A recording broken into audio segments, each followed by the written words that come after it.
Get down to the spray bottle. So I don't know if you guys will come over here. Kathy, come up here. So questions. So if any of you have any questions for them, your chance. David. Yeah. No, I must say you went with a tiller as opposed to the wheel. Is that a deliberate choice, or did that just happen to be what the boat had? And what do you think the pluses and minuses? Oh, we got doggone lucky. We wanted a tiller because, you know, that thing flips up and then we can party in the cockpit big time. We got no wheel in the way, right? It's really good. We do away with all that contraptions and all that stuff, and it decreases the friction. It's simpler. It's safe. We think it's safer. It's more efficient. And the boat came with it, and we know somebody who has a 34, and they took their wheel out and put the tiller in. It lends itself so well. It's just, and she's a big dinghy, right? You don't. Yeah, the simpleness of it is really important. I think with the wheel, there's just so much that can go wrong, and so we're pretty simple. So we need to have something simple. Yeah. You got to be small though.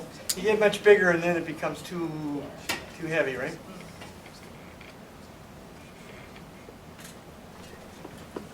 Did you have a dinghy? Alice, sorry, right? Yeah. I'm Yep. just asking, how do you carry The dinghy problem. We have an inflatable dinghy, and so it's rolled up and stowed below. Before I give Alistair his chance, I neglected one thing and I feel really bad about that. I wanted to specifically thank Alan tonight for our rendezvous that he organized. It was our October rendezvous. Earlier it was Thanksgiving weekend. It was our usual spot at Thetis Island. It's a wonderful event. I want us to all give Alan a big hand for arranging it, as he normally does. And so, if for next time, guys, you know, it's a really fun event. Alistair, you had a question. Do you raise your trysail on the same track as your main, or do you have a second track on the mast? Second, it's got its own track. It lives up there. Yeah. Staying in the cockpit's great, but getting out is also good. You know, you hear the wreck of the Hesperus, you know, where you tied her to the mast, right? Some of the, you know, you don't get much action in a sailboat, but some of the times it's been happy.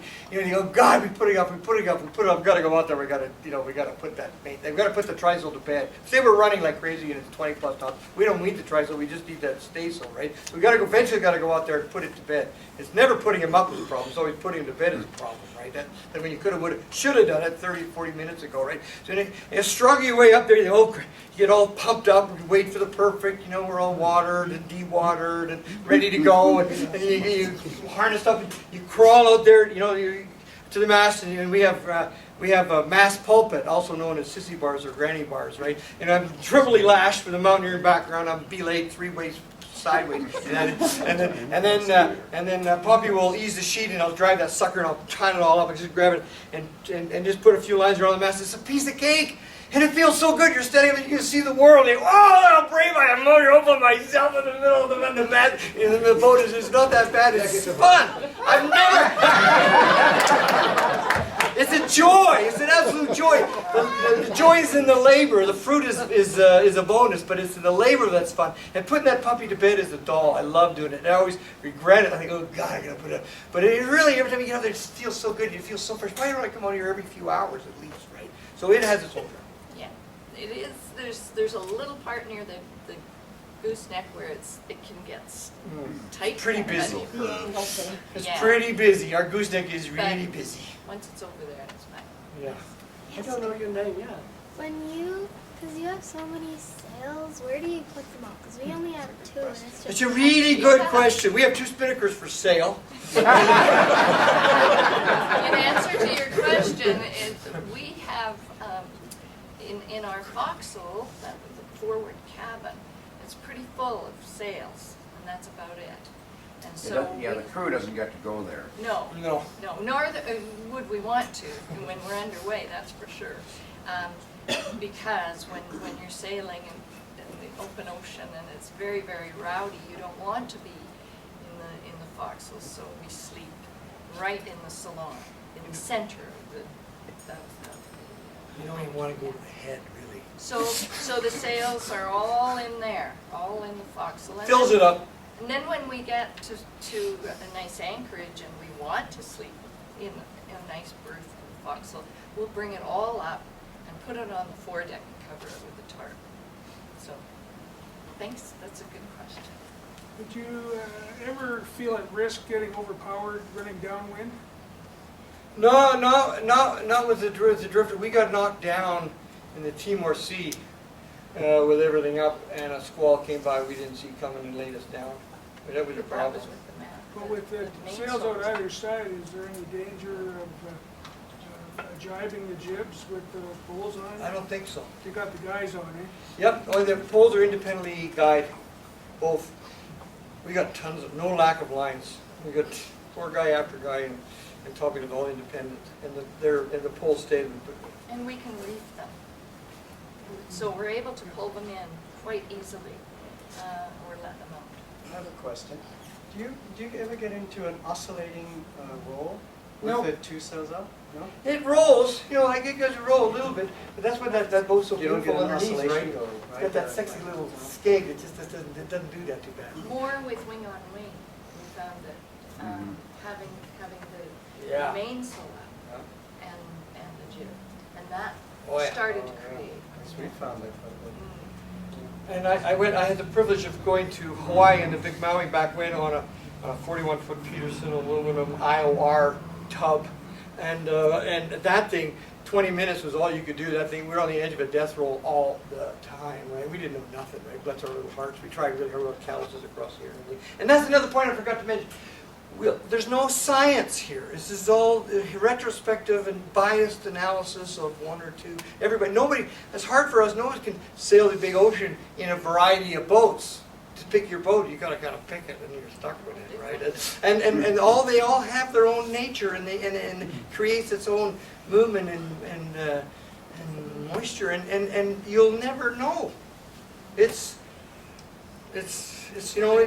Who knows? But I know that only other boat I've been on in the open ocean, it was nowhere near as much wind. I mean, one of us was always like, it was a constant battle. Mind you, we always had the spinnaker up in most of Maine too, because we were racing, right? So we did what, 157 to 100 or 1.57 to 5.7 to 8.1 knots. And Terwind does 5.5 to 7, 6 change solid rate, so 20 miles less a day. And we never touch Tilly, period. She runs herself. She's beautiful. Gentlemen over there? Was your plan always to start off with kind of 6-month legs and go around the world that way? Yeah, no. No, I'll answer that. The plan was to go from Canada to New Zealand, period, full stop, that's it. That's what I said. And Bill was very clever. He took me through the tropics, and I fell in love with sailing, blue water sailing, and once we did get to New Zealand, I remember going, we were still, I think we were within our first 3 weeks of sailing that first leg. And Bill started talking about, well, maybe when we could leave New Zealand, we could go up. I said, what are you talking about? You have to know that we were not yet into the warm water and warm air. I was not in love with this kind of sailing. And I said, we're not going to talk about going beyond New Zealand, period. Don't even go there. So we didn't. Until we got into the warm weather, and then, well, maybe we can leave New Zealand and go there. So after we decided that we would carry on, we were able to come back, and Bill went back to work and then persuaded the powers that be that he could have leave of Very absence. blessed. I can make full career right to the day I leave, and they come back and they let me go. Bless their hearts. I love this town. I love our culture, and I love the Royal Hospital. It's all right there. The second leg was The 9 best. months, and that was that big one from New Zealand around to South Africa. So you have no intentions of getting up into the Mediterranean? Who knows? Eventually we might. We'll finish this circumnavigation and then, you know, put our noses to the grindstone and, you know, finish working off and see what we'll do. We've got a different boat that we might do some more sailing. Who knows? If you hurry up, you might catch us as we go around slowly. It'd be a hell of a party, Tim. Did you ever run aground? No, but we ran into a whale, lifted us up and pushed us over. Well, Touch no. wood, we've never touched wood. The whale So far. ran into us. I Yeah. think he fell in love with us. You know that picture of the.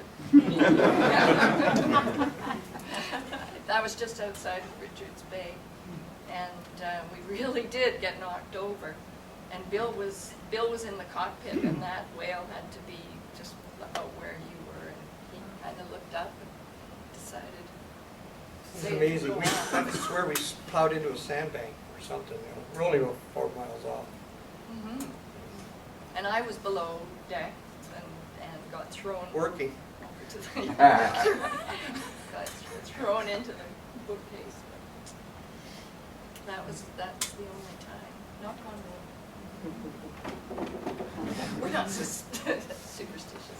There's nothing else. Yeah. Well, thank you very much. If there's no more questions, thanks a lot to us.